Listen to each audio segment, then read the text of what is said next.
everybody. It's Angie Nuttall with the VIP Center for Business Women, Facebook Live, and I am here with the famous, the incredible Ann Payton. Yay! Hi, Ann. How are you today?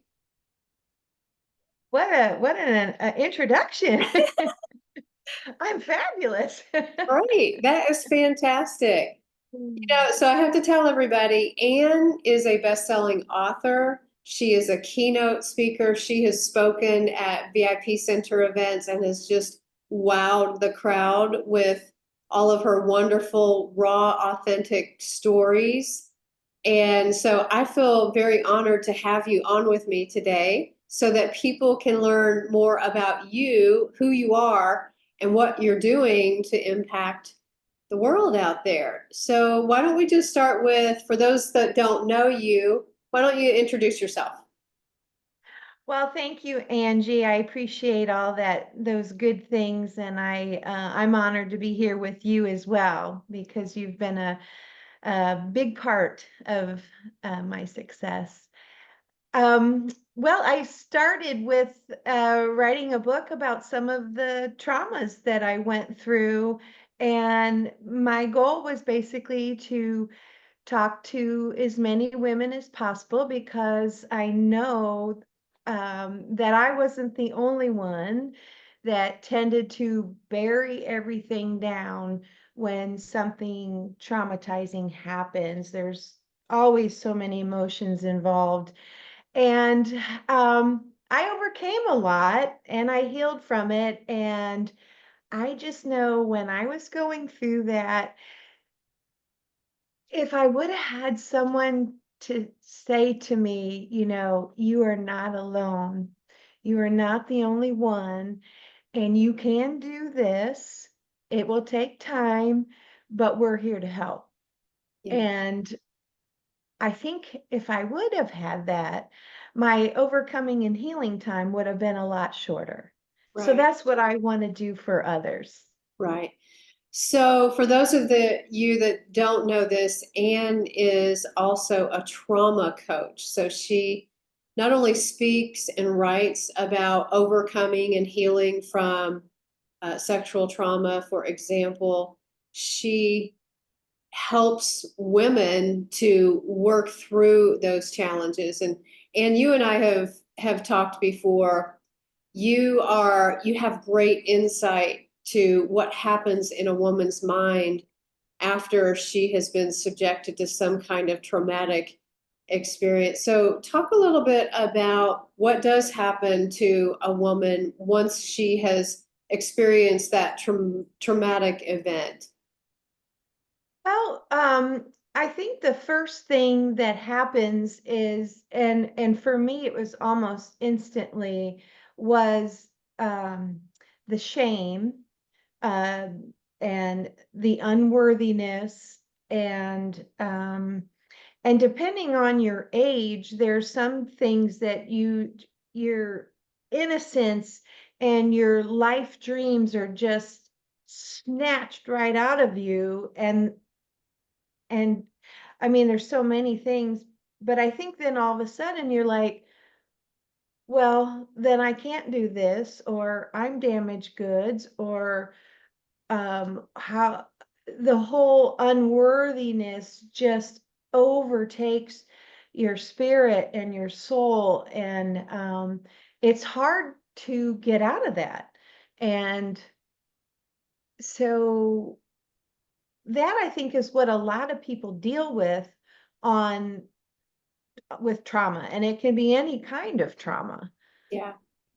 Yeah, it's almost like going through that traumatic experience, it's like a prolonged stun gun effect. It's like Yes. continually being stun gunned and even replaying over the scenario over and over. And I think it's interesting that you brought forth that one of the first things that women do, if they've been sexually assaulted or they've been abused, they automatically apply it to themselves. And Yes. so they take on that, they almost receive that sense of shame, like they should have done something different. Exactly. Yeah. Yeah, we all do that. Yeah.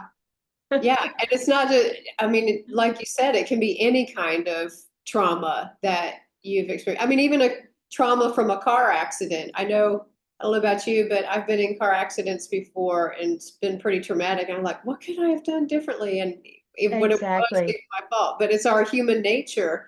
What do you think causes women to do that? Why do you think they automatically place the blame squarely on their own shoulders?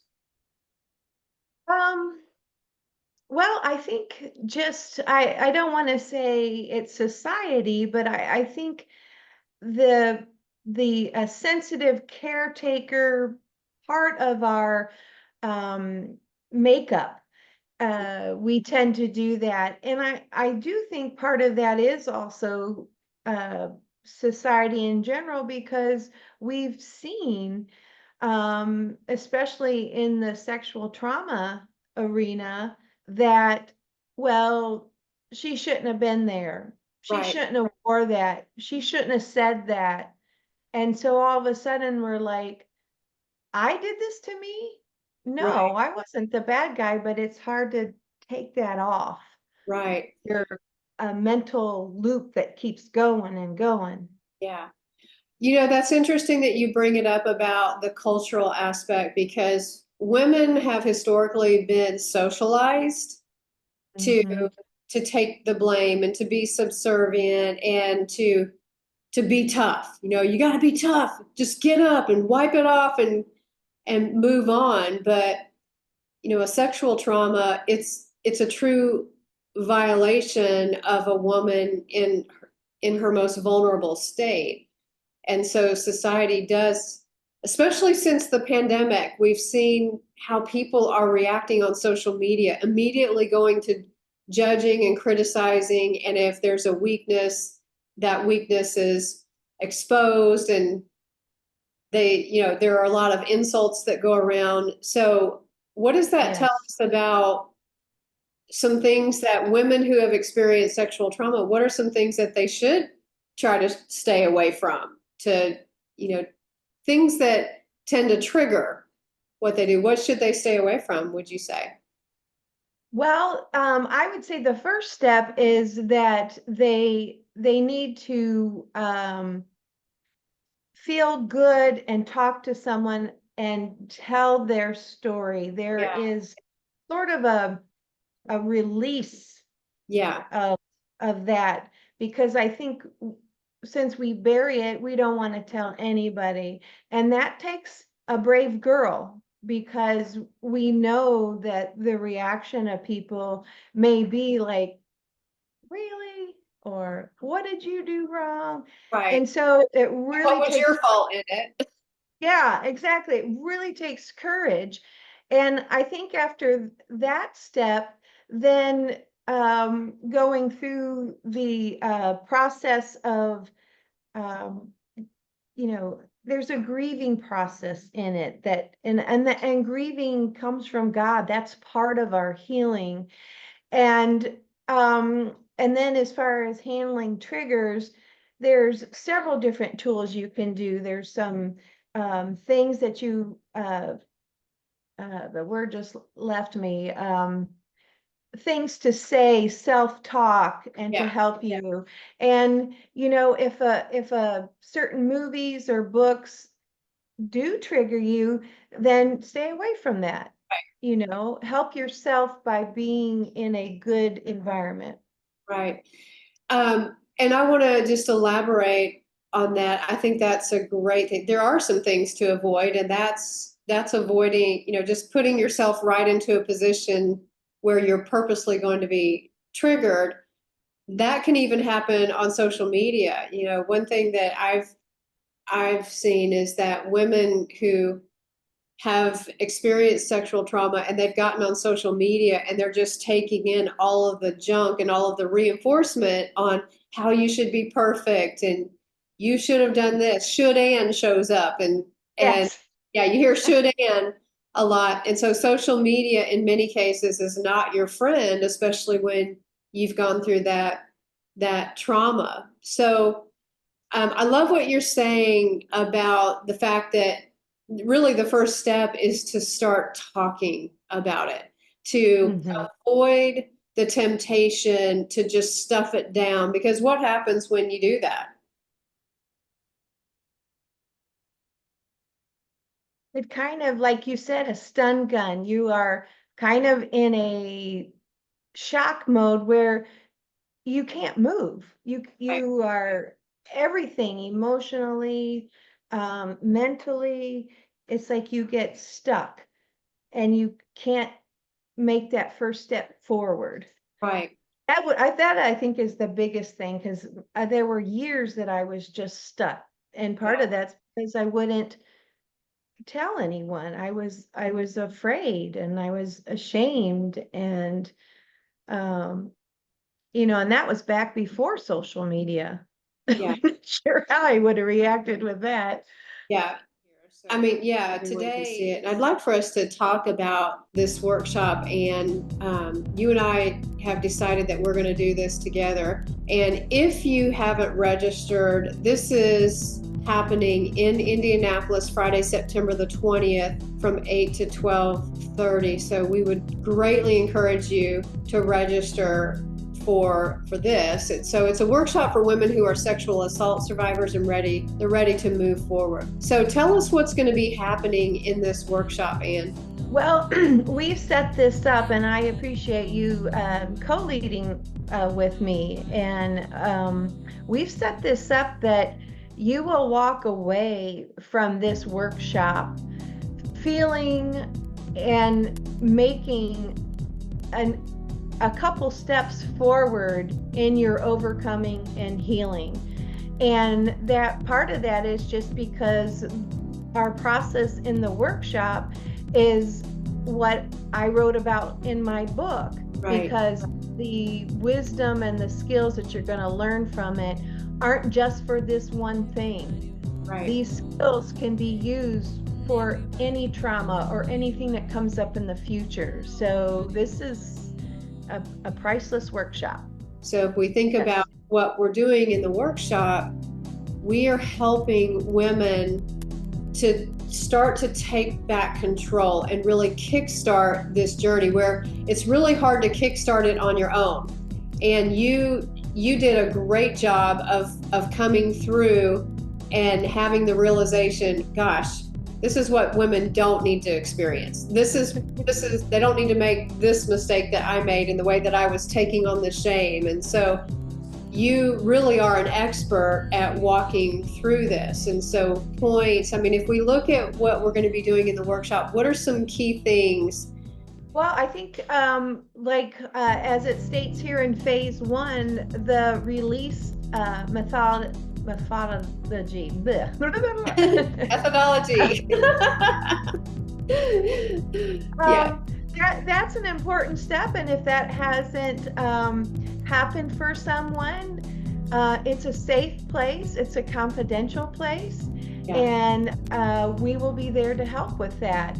And then as you go into the next steps with the resistance, there are several different tools that we'll go over that it'll be practiced. yeah, And again, it's a practice setting and role playing. So you're not sitting at a table just listening to Angie and I talk.